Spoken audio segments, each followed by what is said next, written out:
Assalamu alaikum and Shagatum. I am Simia and 大家好，我叫黄健 and I'm 健。 together we will facilitate your learning of chapter 12, which is culture.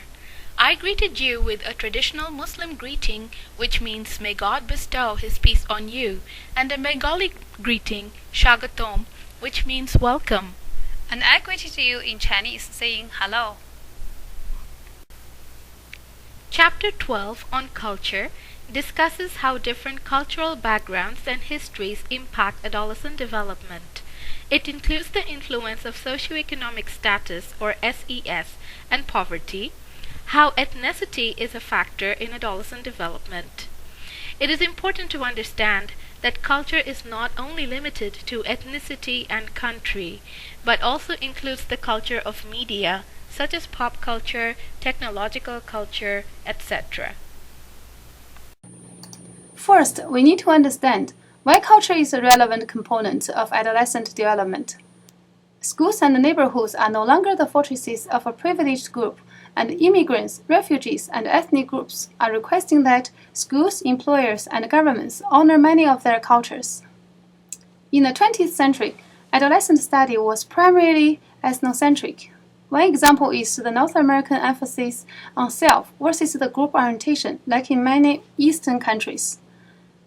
Now that the world has become a global village with the technological advances, global interdependence is no longer a matter of choice, but an inescapable reality. As the world has become increasingly interactive, it is important to understand the behavior and values of cultures around the world so that everybody, including teachers and students, can interact effectively. Cross-cultural comparisons provide us with information about other cultures and the role of culture in development. It reveals to what extent adolescents and emerging adults are similar or universal, or to what extent they are different or culture-specific. The search for basic traits has focused on the dichotomy between individualism and collectivism. Individualism gives priority to personal goals and values that serve the self, such as feeling good, personal distinction, and achievement. Collectivism emphasizes values that serve the group and preserves group integrity. Figure 12.1 summarizes some of the main characteristics of individualistic and collectivist cultures. A recent analysis proposed 4 values that reflect parents' beliefs in individualistic cultures and 3 values that reflect parents' values in collectivist cultures. Critics argue that, regardless of their cultural background, people need both a positive sense of the self and connectedness to others to fully develop as human beings.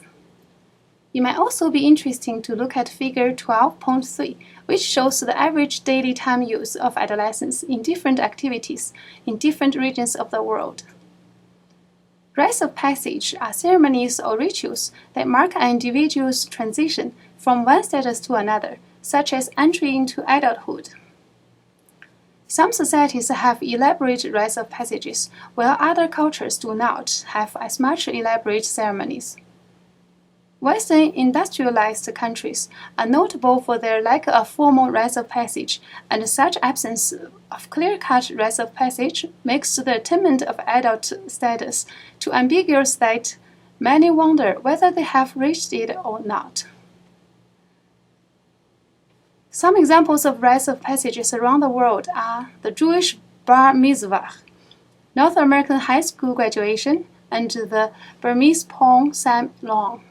Be sure to take a look at the link for 15 rites of passages from around the world.